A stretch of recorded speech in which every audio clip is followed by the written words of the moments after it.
e outros colegas, fomos nos dedicar a estudar o bairro do Catumbi, que era um bairro que estava sendo submetido a um processo violento de renovação urbana. Quer dizer, ele estava sendo demolido, né?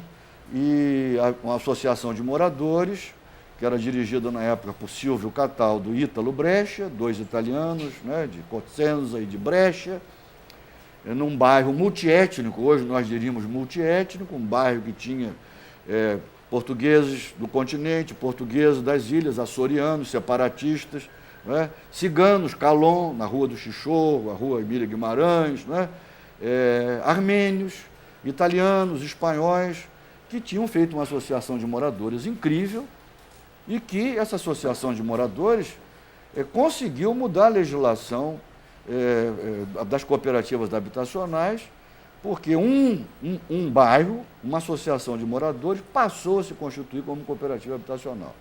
Foi uma experiência importantíssima, porque eu também aprendi uma outra coisa a partir do Catumbi. Eu tive uma reeducação sentimental, digamos assim, sobre o que é a cidade, o que é urbano, o que é uma rua, o que é uma janela, o que é uma gelosia, o que é uma esquina, o que é um botequim e o que é um armazém, não é? Como lugar de sociabilidade, como lugar de estar dos homens, como fóruns, como arenas públicas, não é? E não um lugar dos desvalidos, como frequentemente se fala. Os homens estão no botequim que são desvalidos, um monte de pinguço e tal. Não foi bem isso que esses lugares de sociabilidade masculina, mas não exclusivamente, me revelaram, me ajudaram a compreender retrospectivamente uma parte da minha infância, né?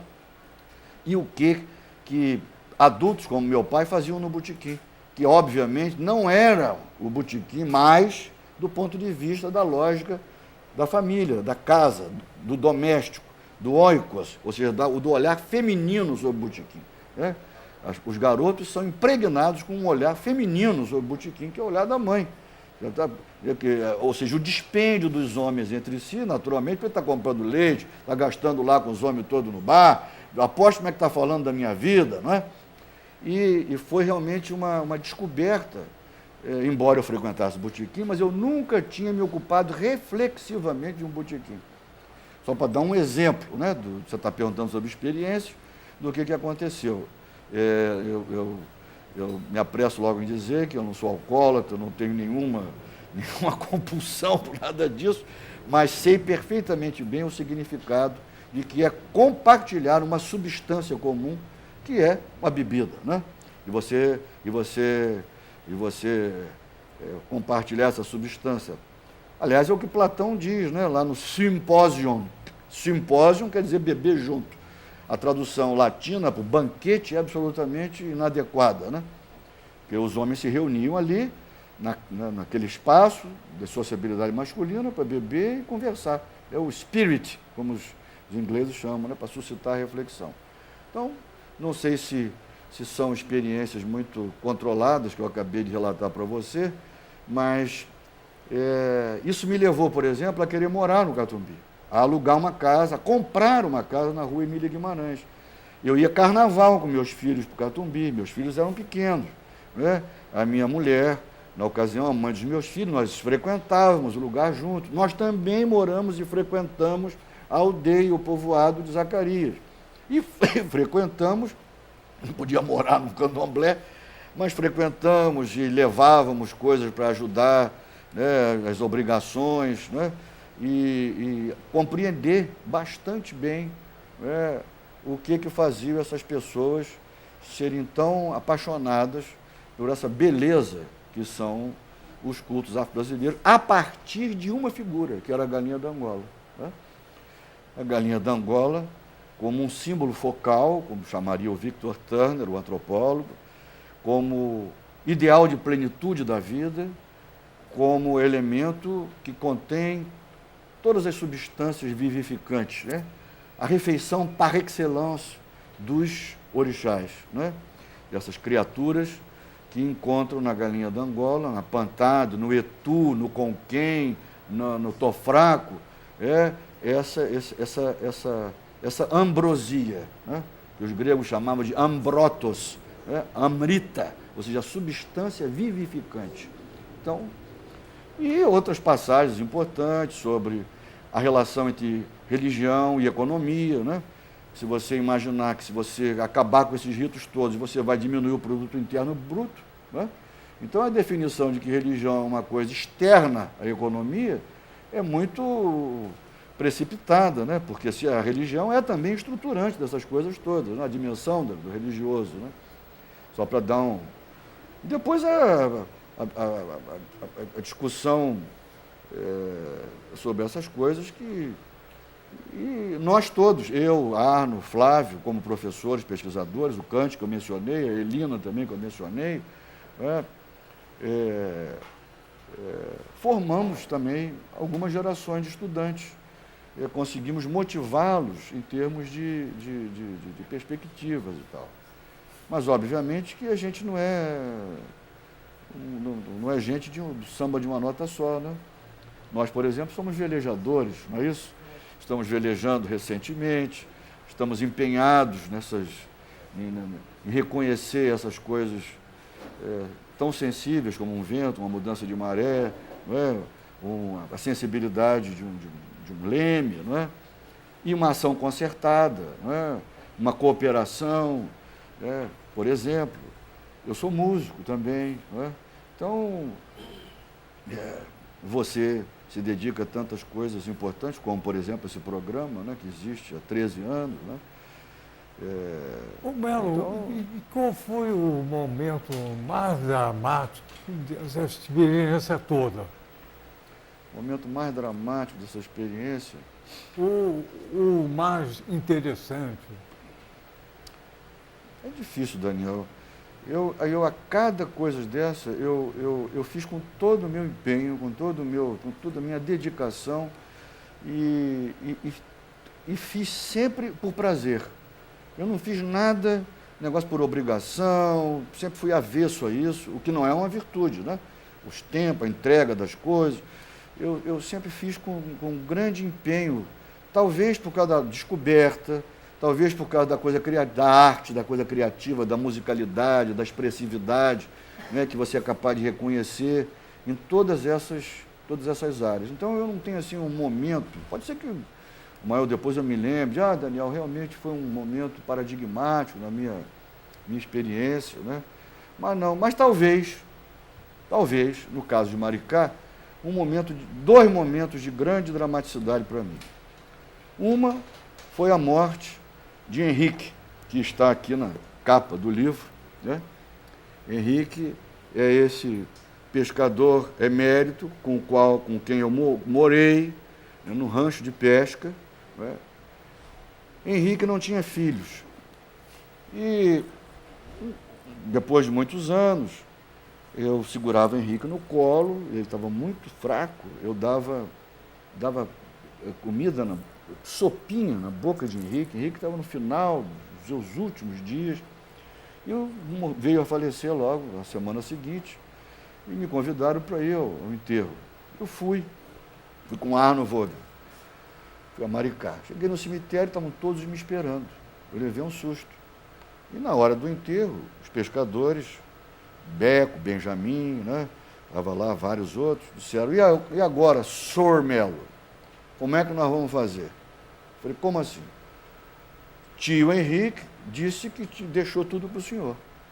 O rancho de pesca, os canoas. Eu levei um susto.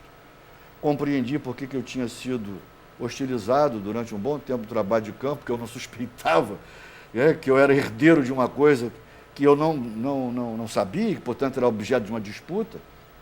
E eu fiquei muito emocionado e evidentemente, que disse que não era minha pretensão e que eles deveriam de resolver a sucessão ao rancho de pesca nos termos da tradição. E fiquei 2 meses sem voltar lá. Voltei e fiquei muito feliz que eles tinham resolvido a sucessão ao rancho da maneira correta na tradição. Ele morto, o irmão dele, que também já é falecido, Prelidiano José de Marins, mais conhecido como Mucinho, um dia chegou para mim publicamente e me deu uma tarrafa.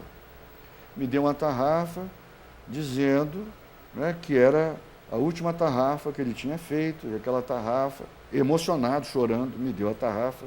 Eu também fiquei muito emocionado, porque compreendi perfeitamente o que estava sendo dito, e sobretudo em termos daquele artefato, porque, como dizem os pescadores, uma tarrafa é uma vida. E é aquele artefato que o pescador, desde criança, é socializado para aprender a usar.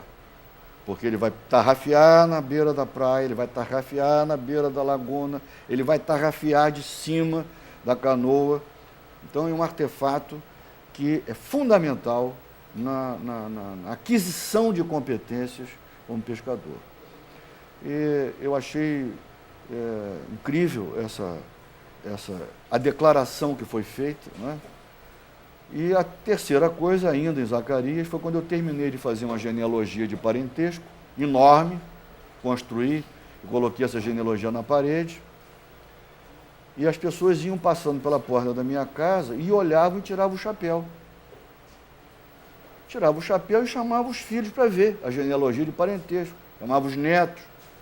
E um deles, então, está vivo ainda, é o homem mais velho da Zacarias de hoje, Bengo, disse para mim: Sr. Melo, essa foi a coisa mais importante que o senhor fez para nós.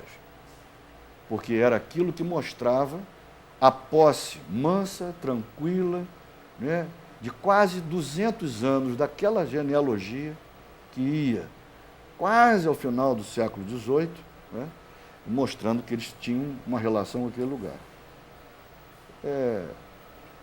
Então, essas três coisas foram marcantes para mim, né? No caso específico do candomblé, tem um problema, porque eu, não sendo um iniciado, jamais fui filho de santo, jamais assumi nenhum cargo numa casa de candomblé.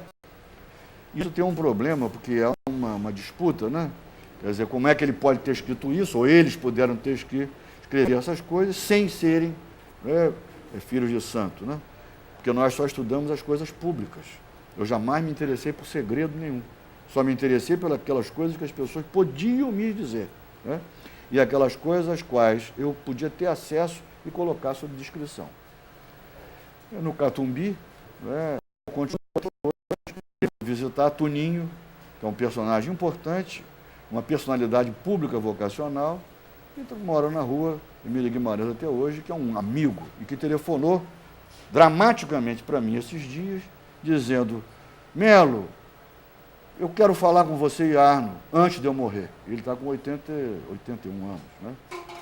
Então, eu acho que a gente faz, a antropologia tem esse condão também, né? De você, e isso está entranhado na sua vida, né? É difícil separar as etnografias da sua vida também. Eu acho que, eu não sei se eu respondi de modo satisfatório a você sobre essa questão de experiência e tal, mas é o que me ocorreu. Melo, eu convidei você ao Purana Seca, que eu queria que você colocasse o que é antropologia. E eu acho que você colocou muito bem a questão da antropologia em si.